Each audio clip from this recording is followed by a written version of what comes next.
शरीयत से देश चलेगा क्या? देश संविधान से चल रहा है। पूरे देशवासी लोकतंत्र आने के बाद संविधान को स्वीकार कर रहे हैं, तो आपको भी वही संविधान स्वीकार करना चाहिए, है ना। इसीलिए तो समान सिविल कोड की बात होती है। वक्फ संशोधन कानून पर जबरदस्त सियासी जंग छिड़ी हुई है। इस बीच शंकराचार्य स्वामी सदानंद सरस्वती का बड़ा बयान सामने आया है। उन्होंने एक ऐसी डिमांड रख दी है जिसने पूरे विपक्ष में खलबली मचा दी है। ओवैसी से लेकर ममता बनर्जी तक भड़क उठे हैं। दरअसल शंकराचार्य स्वामी सदानंद सरस्वती ने वक्फ बोर्ड को खत्म करने और सनातन बोर्ड बनाने की मांग कर दी है। पश्चिम बंगाल हिंसा पर भी उन्होंने सरकार से अपील की है कि वहां पर राष्ट्रपति शासन लागू किया जाए। ये बड़ी मांग सदानंद सरस्वती कर रहे हैं। शंकराचार्य सदानंद ने कहा कि 1950 में जो संविधान लागू हुआ उसमें वक्फ बोर्ड का कोई उल्लेख नहीं है। ये हमारी संपत्तियों को हड़पने के लिए एक सुनियोजित षड्यंत्र है। उन्होंने पूछा कि क्या ये देश शरीयत से चलेगा? पूरा देश संविधान को स्वीकार कर रहा है और आपको भी संविधान को स्वीकार करना होगा। क्या कुछ कह रहे हैं शंकराचार्य सरस्वती, जरा क्या है मतलब वक्फ माने क्या होता है, ये लोगों को समझना चाहिए पहले। दान दी हुई संपत्ति या देवोत्तर संपत्ति। जब विभाजन हुआ और जो लोग भारत से पाकिस्तान में गए तो पाकिस्तान में उनको भूमि मिली और वो भारत का ही भाग था। तो यहाँ जो भूमि थी, जब वो यहाँ हमारे देश को छोड़ करके पाकिस्तान में चले गए तो यहाँ की भूमि पर हिंदुओं का अधिकार होना चाहिए था। तो ये बहुत बड़ा षड्यंत्र करके उन भूमियों को वक्फ में दे दी, यानी दान कर दी मुस्लिम समाज। इसी में बोर्ड बना लिया उन्होंने, संस्थान बना लिया। 1995 में सरकारों ने उसको मान्यता दे दी। तो मूल जो संविधान है उसमें कहाँ ऐसा विधान है? जो संविधान 1947, 1950 उस समय जो लागू हुआ, निर्माण हुआ 26 जनवरी को, उसमें कहाँ इसका विधान है? नहीं है। तो ये सब हमारी संपत्तियों को हड़पने का प्रयास है। जब आप पाकिस्तान चले गए तो जिस जमीन को छोड़ करके आप गए वह जमीन भारत की होनी चाहिए, सरकार की होनी चाहिए, हिंदुओं की होनी चाहिए। तो ये तो अन्याय है ना हमारे साथ। इसलिए उस समय जो हो रहा, उस समय भी राजनीति हुई, आज भी राजनीति कर रहे हैं लोग। तो राजनीति से स्वस्थता प्राप्त नहीं होगी। देश का अगर उत्थान करना है तो ऐसे विधान की आवश्यकता है जो दलगत राजनीति से ऊपर उठ करके घोषणा करता हो। जब हम दलगत राजनीति से उठ करके किसी विधान का संविधान करेंगे, विधान बनाएंगे, तो वो सभी के लिए होगा। अलग अलग कैसे होगा? शरीयत से देश चलेगा क्या? देश संविधान से चल रहा है। पूरे देशवासी लोकतंत्र आने के बाद संविधान को स्वीकार कर रहे हैं, तो आपको भी वही संविधान स्वीकार करना चाहिए, है ना। इसीलिए तो समान सिविल कोड की बात होती है। केंद्र सरकार ने जो वक्फ बिल लाया है उसको आप समर्थन करते हैं या फिर उसमें संशोधन की आवश्यकता है? नहीं, हम लोग तो समाप्त करना ही चाहते थे। हम लोगों का तो प्रयास ये था कि समाप्त होना चाहिए।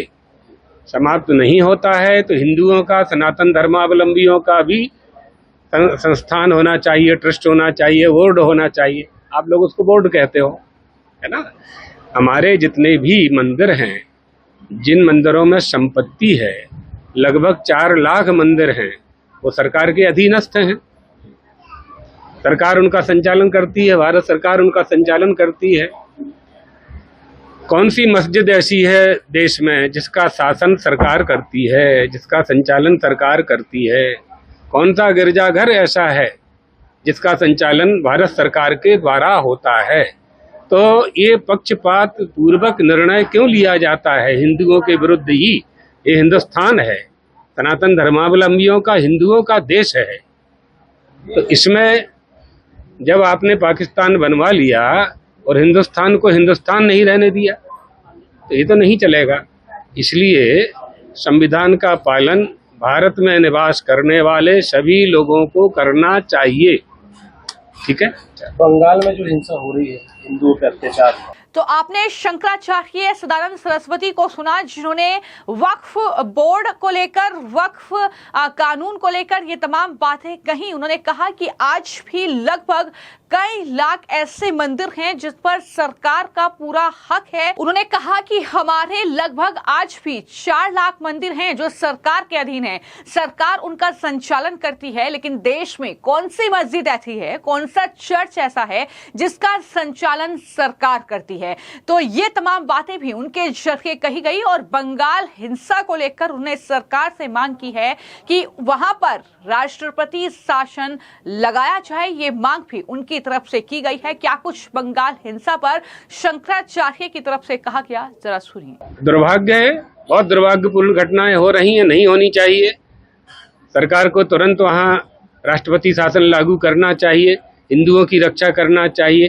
सरकार की जिम्मेदारी देशवासियों की रक्षा के लिए है, तो हिंदू तो उसमें है ही हैं, तो हिंदुओं को ही उद्देश्य बना करके उनको वहां से पलायन करने के लिए, भागने के लिए मजबूर किया जा रहा है। उनके साथ अत्याचार हो रहा है, संपत्ति छीनी जा रही है, आग लगाई जा रही है। कश्मीर में इतनी बड़ी घटनाएं हुई कि कश्मीर के अभी भी दिल्ली में निवास कर रहे हैं कश्मीर के पंडित, कश्मीरी पंडित, उससे शिक्षा नहीं ली सरकार ने। यही परिस्थिति बंगाल में पैदा हो रही है। अगर बंगाल की सरकार उचित कदम नहीं उठाती है तो भारत सरकार को व्यवस्था करनी चाहिए, राष्ट्रपति शासन की ओर आगे बढ़ना चाहिए। ये बात वार्षिक एक्ट को लेकर भी कुछ, जैसे वार्षिक एक्ट खत्म करने की वकालत की जा रही, लेकिन केंद्र सरकार ध्यान नहीं। अब उसको समझेंगे, क्या उसमें क्या उसमें प्रारूप है उसका, उसको समझ करके ही उत्तर दे पाएंगे। तो एक तरफ आपने शंकराचार्य सरस्वती को सुना और वहीं पर जब उनका ये बयान सामने आया तो ओवैसी एक बार फिर से भड़क गए हैं और वक्फ एक्ट को लेकर ओवैसी एक बार फिर से बयानबाजी कर रहे हैं। वो कह रहे हैं कि ये काला कानून है, असंवैधानिक कानून है, इसमें ऐसा प्रावधान है कि जो वक्फ को खत्म कर रहा है। ये संशोधन कानून वक्फ को बचाने के लिए नहीं बल्कि वक्फ को लूटने, बर्बाद करने और छीनने के लिए लाया गया है। और क्या कुछ अल्टीमेटम सरकार को ओवैसी दे रहे हैं, जरा सुनिए। देखिए, सुप्रीम कोर्ट ने इंटरिम रिलीफ दिया। हमारी पार्टी का और all India Muslim personal law board का ये स्टैंड रहा है कि ये पूरा कानून काला कानून है, ये अनकॉन्स्टिट्यूशनल है।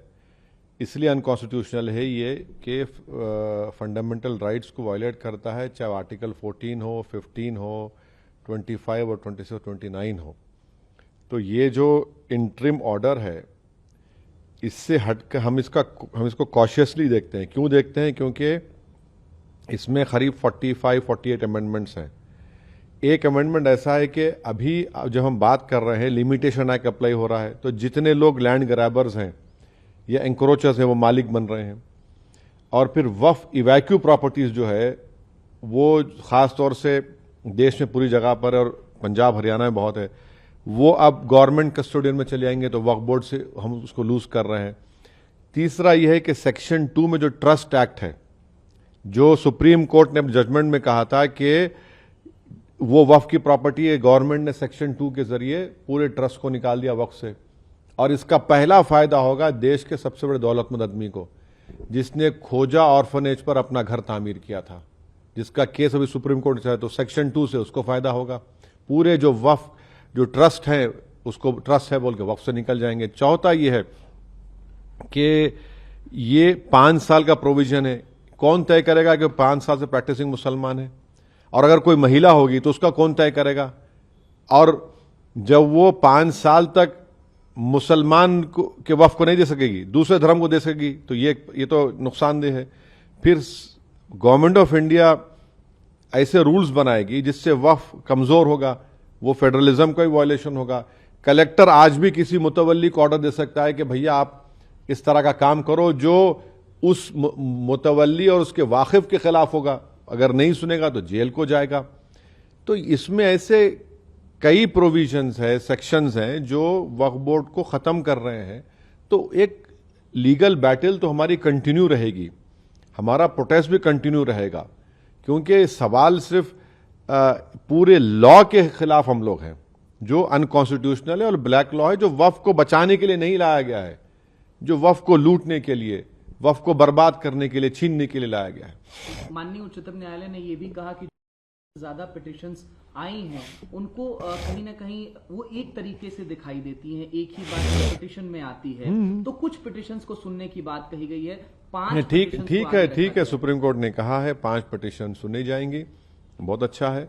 हम तो यही चाहेंगे कि ऑनरेबल सुप्रीम कोर्ट इसको जल्द से जल्द सुने, क्योंकि इसमें ऐसे कई सेक्शंस है जिससे वक्फ को ख़त्म किया जा रहा है, और हम उम्मीद करते हैं कि सुप्रीम कोर्ट इस पर सुनवाई करेगा और एक कंटिन्यूस बेसिस पर फ्यूचर में सुनवाई होगी। सर, वक्फ कानून के लागू होने लेकिन जब ओवैसी से बंगाल हिंसा को लेकर सवाल किया गया तो ओवैसी इस पर कहीं ना कहीं लीपापोती कर रहे हैं। वो कह रहे हैं हिंसा की हम निंदा करते हैं, लेकिन सरकार ये कानून क्यों लेकर आई है, ये नफरत आपने फैलाई है। हम हिंसा के खिलाफ हैं, लेकिन विरोध प्रदर्शन हमारा अधिकार है, और हम जब तक ये कानून रद्द नहीं होगा तब तक विरोध प्रदर्शन करेंगे, और जो उनकी पार्टी है वो विरोध प्रदर्शन का हिस्सा बनी रहेगी। क्या कुछ ओवैसी कह रहे हैं, जरा सुनिए। ज्यादातर तस्वीरें देखिए हिंसा जो हो रही है हम उसका कंडेम करते हैं, चाहे वो एक हिंदू धर्म के बाप बेटे का मॉब लिंचिंग हो या फिर एक मुसलमान की पुलिस फायरिंग में मौत हो। मगर सरकार ने यह कानून क्यों लाया? आपने इस तरह का कानून बनाकर भारत के सोशल फैब्रिक को वीक कर दिया। आपने इस तरह का कानून बनाकर भारत की जनता को पैगाम दिया कि हिंदू धर्म के एंडोमेंट बोर्ड, बौद्ध धर्म के, जैन धर्म के, सिखों के गुरुद्वारा प्रबंधक कमेटी के लिए एक कानून होगा और मुसलमानों के लिए अलग कानून होगा। ये आपने किया ना काम, सरकार ने किया काम, कि आपने बताया ये नफरत की मिसाल, आपने डिस्क्रिमिनेशन की मिसाल आपने कायम की है। हम तो कह रहे थे पार्लियामेंट के अंदर ज्वाइंट वर्किंग कमेटी में, हमने टाइसन नोट भी दिया। ये तो सरकार की जिम्मेदारी है। सरकार की इस गलत फैसले की वजह से आप टारगेट कर रहे हैं मुसलमानों के ईमान को, मुसलमानों की मस्जिदों को, दरगाहों को, इमाम बाड़ों को। और अब कैसे उम्मीद करेंगे कि कोई गयूर मुसलमान आपके सामने सर झुका देगा, आपके कानून को एक्सेप्ट कर लेगा, जो कॉन्स्टिट्यूशन के खिलाफ है, फ्रीडम ऑफ रिलीजन के खिलाफ है, आर्टिकल 26 का ग्रेव वायलेशन है। कल सीजे पर चिंता व्यक्त की थी जिस तरीके से हिंसा हो रही थी सर, और कहीं ना कहीं अब आगे किस राह पर देखिए हम वायलेंस के खिलाफ थे, हैं और रहेंगे, मगर प्रोटेस्ट हमारा अधिकार है। हम जनता के दरमियान में जाएंगे, अपनी बात को रखेंगे, प्रोटेस्ट होगा। All India Muslim personal law board ने जो प्रोटेस्ट का प्रोग्राम बनाया, हम उसकी सपोर्ट करते आए, सपोर्ट करेंगे। ह्यूमन चेन का उन्होंने ऐलान किया, एक डेट को ह्यूमन चेन होगी, एक तारीख के दिन कोई डेट अनाउंस होगा जिसमें 10 मिनट के लिए लाइट बंद होगी। महिलाओं का प्रोटेस्ट होगा। प्रोटेस्ट तो डेमोक्रेसी की रूह है भाई, वरना अगर प्रोटेस्ट नहीं होगा तो फिर डिक्टेटरशिप रह जाएगी, फिर जमहूरियत कहाँ रहेगी, लोकतंत्र कहाँ रहेगा। प्रोटेस्ट पीसफुल होना चाहिए और पीसफुल होगा इंशाल्लाह। इस तरीके से वक्फ कानून को लेकर जबरदस्त सियासी जंग, जहां पर एक तरफ जो शंकराचार्य सदानंद सरस्वती हैं, उन्होंने विपक्ष को आड़े हाथों लिया। उन्होंने कहा कि वक्फ बोर्ड को हम खत्म करवाना चाहते थे, लेकिन वक्फ बोर्ड खत्म नहीं हुआ, तो अब सनातन के लिए भी ट्रस्ट बनने चाहिए, उनके लिए भी बोर्ड बनने चाहिए। ये बड़ी मांग करते हुए बंगाल में राष्ट्रपति शासन लगाने की मांग उन्होंने कर दी है। फिलहाल आपकी इस पूरे मामले को लेकर क्या राय है, हमें कमेंट बॉक्स में जरूर लिखें। धन्यवाद।